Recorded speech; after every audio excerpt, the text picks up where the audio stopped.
Bom, saindo de eleições municipais, agora a gente vai para a eleição que está movimentando Brasília, que é a sucessão de Arthur Lira na Câmara dos Deputados.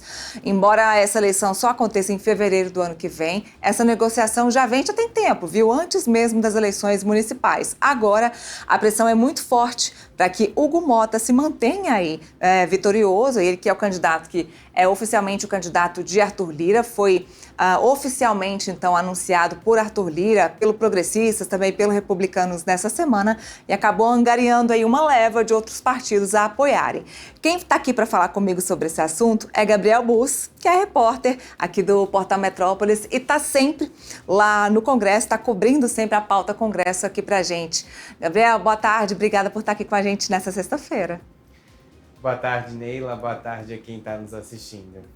Gabriel, conta pra gente o que você viu aí nos bastidores, o que você sabe a respeito dessa corrida eleitoral agora para a sucessão de Arthur Lira. Essa semana foi uma semana interessantíssima e muito, digamos, especial, principalmente para Hugo Motta, que recebeu aí tanto apoio e principalmente um anúncio oficial do apoio de Arthur Lira. Pois é, Neila, muita coisa aconteceu nessa semana. A gente teve um congresso muito parado nas últimas semanas, mas nessa especificamente, pós-segundo turno, o presidente da Câmara resolveu acelerar muita coisa, incluindo o apoio ao seu sucessor. Lira vinha adiando esse anúncio. Ele já tinha formalizado aos líderes partidários lá em setembro que apoiaria Hugo Motta, mas nessa semana, então, ele veio ali o apoio público. E por que era interessante fazer esse apoio público, Neila? Para foto, né? Para foto de Lira com Hugo Motta, para ele, de fato, angariar apoio. A gente sabe que a figura de Arthur Lira é muito forte dentro da Câmara dos Deputados.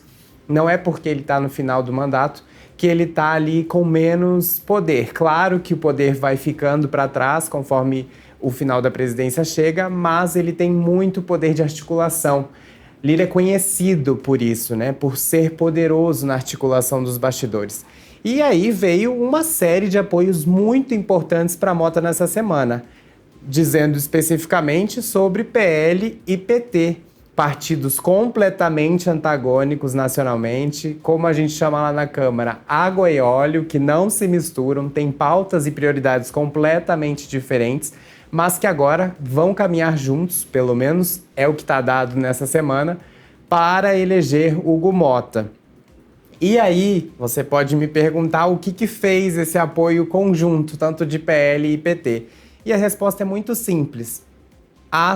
Os cargos na mesa diretora. É de interesse do PL ficar ali na vice-presidência da Câmara. Ele que é o maior partido, vale lembrar que o maior partido da Câmara é o PL, com 92 deputados, então eles têm, participando de um bloco, eles têm ali o direito de ficar com a vice-presidência. E no caso do PT, com a primeira secretaria, que é uma espécie de prefeitura na Câmara dos Deputados. Então, o que motivou essa aliança já tão cedo e precoce, a gente está há 3 meses da eleição, foi justamente os cargos, as trocas que foram feitas e as promessas que foram feitas em relação a cargos. Falando em cargos e promessas que foram ou que serão feitas, vimos também um movimento aí bastante interessante, que é o apoio do Partido do União Brasil a Hugo Motta também, o que leva obrigatoriamente Elmar Nascimento a desistir do cargo, desistir dessa possibilidade de concorrer à eleição também para a cadeira no ano que vem. Só que ele ainda não desistiu. A gente ontem até achou que ele fosse desistir por conta desse apoio do União Brasil ao Hugo Motta, mas ele ainda não desistiu. Isso tem relação também com a busca de algum cargo dentro da Câmara dos Deputados? Com certeza, Neila. União Brasil e o PSD, mas mais o União Brasil nesse momento, estão preocupados em ficar sem cargos relevantes dentro da Câmara dos Deputados. Isso porque, para quem está nos assistindo entender, quando é formada uma candidatura, os partidos vão se unindo a um determinado candidato e esse candidato, lá no final, forma um bloco.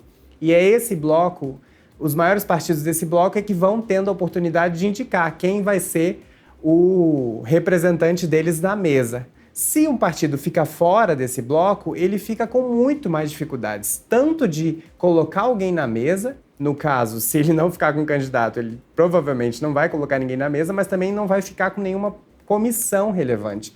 E aí, dentro do União você ouve? Não dá para um partido do tamanho do União Brasil, que é uma bancada muito forte, muito grande ali na Câmara, ficar completamente desassistido por 2 anos. Bom, então agora a gente viu também um outro movimento, junto com o anúncio de Arthur Lira, de apoio oficial para a foto que você contou aí para a gente, a Hugo Motta, ele também fez um anúncio que foi a maior surpresa do dia, porque o apoio a Hugo Motta não era mais surpresa, que era tirar o PL da anistia, da Comissão de Constituição e Justiça da Câmara, para criar uma comissão especial para tratar sobre esse assunto. Quais seriam as consequências, então, agora sobre esse movimento de xadrez aí que Arthur Lira fez a respeito do PL da anistia? Olha, o que a gente ouviu nessa semana é que Lira ainda pretende resolver o PL da anistia este ano, só que fica muito difícil. Uma comissão especial tem 34 integrantes e eles precisam ser nomeados pelo líder de cada partido. É muita gente, os partidos precisam se mobilizar, precisa haver uma mobilização, o que a gente não está vendo nesse cenário. Criando uma comissão, o projeto pode ser ainda mais retardado, ou seja, deixado para ano que vem, e aí vai caber ao próximo presidente ver o que vai fazer com o PL da anistia. O PL tem muito interesse no projeto, vai continuar brigando por esse projeto, fala isso abertamente. A presidente da CCJ, Carol Di Toni, ficou muito chateada com a retirada da comissão, isso porque a CCJ hoje tem maioria de oposição ao governo Lula, ou seja, para ele estava dado como certo a aprovação na comissão. Tirando da comissão, é uma nova composição. Portanto, se você tem uma nova composição, vai ser difícil medir se vai ter voto para passar ou não. E aí fica nessa, de presidente Arthur Lira sinalizando que vai dar uma finalidade para esse projeto ainda este ano, e os mais pessimistas dizendo, olha, é muito difícil. E o próprio PT, quando você fala com o partido, fala o seguinte, que o caminho se desenhado é que o projeto pode ficar enterrado dentro da Câmara, como já aconteceu com outros projetos, como o PL das fake news, que também foi se tirado de pauta, colocado para uma comissão mista que nunca começou. Agora, Gabriel, parece que a gente piscou e perdeu alguma coisa nessa história, porque o Metrópolis, inclusive, chegou a noticiar que Valdemar Costa Neto, que é o presidente do PL, o partido do ex-presidente Jair Bolsonaro, iria votar em Hugo Motta e o PL iria apoiar Hugo Motta caso essa questão do PL da anistia fosse votado, fosse apressado. O que mudou aí no meio desse caminho? Olha, Neila, Hugo Motta e a campanha dele como um todo reclamavam muito disso estar sendo tratado para a sucessão. E faziam um apelo para que Lira tomasse uma postura, decidisse alguma coisa, fizesse alguma coisa com o PL da anistia. Por quê? O PL da anistia estava marcado para ser votado essa semana. E ele ia ser aprovado. Ali ninguém, nem do PT, nem de outros partidos, tinham dúvida disso. O projeto ia ser aprovado e aí caberia só o plenário chancelar ou derrotar o projeto. Então, a decisão que Lira optou foi criar essa comissão especial para ganhar tempo, né? Para ganhar tempo para dizer, olha, vai começar tudo de novo. Tudo que foi feito até agora na CCJ perde validade, ou seja, o relatório produzido pelo Rodrigo Valadares, que era o relator da proposta na comissão, perdeu completamente a validade. Volta para estaca zero. Quando a comissão começar, vai ter um novo relator e ele vai elaborar esse relatório. Então, o que mudou foi que o Lira voltou o projeto à estaca zero. E, basicamente, deixou em stand-by o assunto para que ele não fique tão dominante. Mas ajudou, claro, a ganhar tempo. Porém, a pressão do PL vai continuar por esse projeto. Só que agora de uma forma diferente, porque vai ter uma comissão mista, especial, e os partidos vão começar tudo do zero. Então, vai ter que pressionar não só o próximo candidato, vai ter que pressionar os partidos para fazerem as indicações. Olha, aproveitando o gancho desse assunto, nessa semana eu conversei com o líder do Progressistas, o deputado Dr. Luizinho, e perguntei a ele se essa questão de mudar o caminho do PL da anistia dentro do Congresso não poderia prejudicar em relação de Hugo Motta com o Partido Liberal. Vamos ver o que ele disse aí nessa semana em entrevista a mim. Agora, tirar esse assunto de pauta nesse momento não pode ser prejudicial para o apoio do PL, principalmente aí a Hugo Motta? Não, é o contrário, o assunto está vindo para a pauta com a formação de uma comissão especial. A gente está indo para dentro, o presidente Arthur Lira está indo para dentro do problema. O presidente Arthur Lira já está aqui conosco, com o presidente Ciro Nogueira, estão me aguardando ali para a gente começar essa reunião. E com certeza, ele, na verdade, ele enfrenta o problema formando uma comissão especial que vai dar representatividade para toda a Câmara dos Deputados participar e discutir essa matéria. Gabriel, esse assunto tirou o brilho aí da reforma tributária, mas a reforma não passou em branco essa semana lá na Câmara não, né? Conta pra gente o que aconteceu com a reforma tributária essa semana. Olha, Neila, finalmente o segundo texto da tributária terminou de ser votado pela Câmara, uma coisa que parecia irrisório até para quem era mais otimista, mas Lira mudou a posição dele, porque até semana passada ele condicionava o avanço do segundo texto na Câmara à aprovação lá do primeiro, que é o texto principal que já está no Senado desde agosto. Mas nos últimos dias, com a sinalização de um calendário, de o Senado se comprometendo a votar o projeto logo, ali até o final de novembro, início de dezembro, no Senado, no plenário do Senado, Lira então resolveu avançar e terminou a votação. Ou seja, a bola agora está totalmente com o Senado.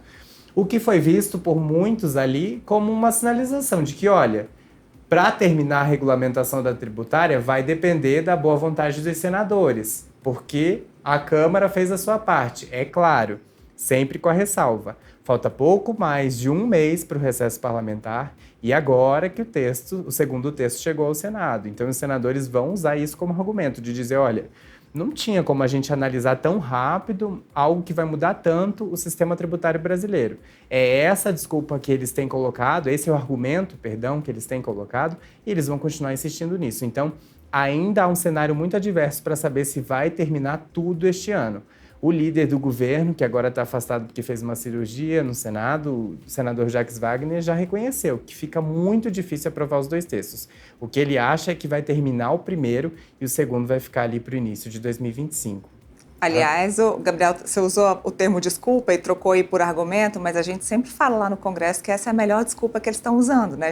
O projeto sai da Câmara, chega no Senado ali corrido e eles dizem que não vai ter tempo para votar. Exatamente.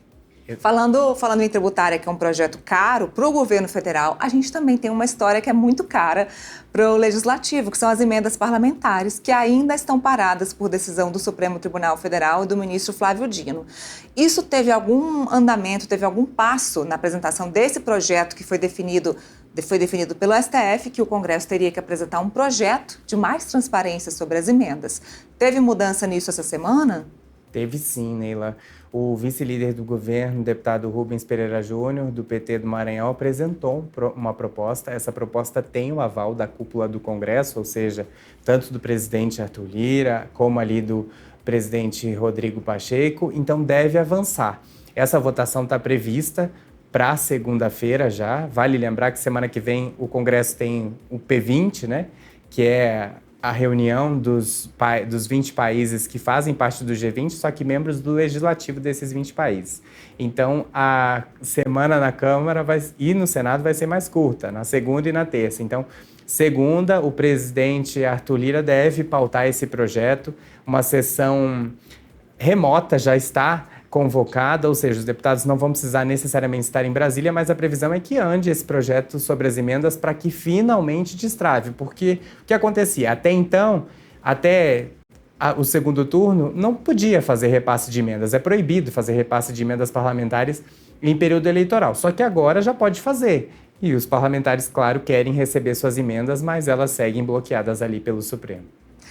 Olha, Gabriel, vai ter muito trabalho na segunda e na terça-feira. A gente vai parar aí um minutinho aí no fim de semana com as notícias do Congresso, mas segunda e terça já fiquem ligados lá no portal metrópolis.com, que o Gabriel e a Maria, que também cobre o Congresso, vão trazer várias notícias para vocês aí dessas votações importantes, viu?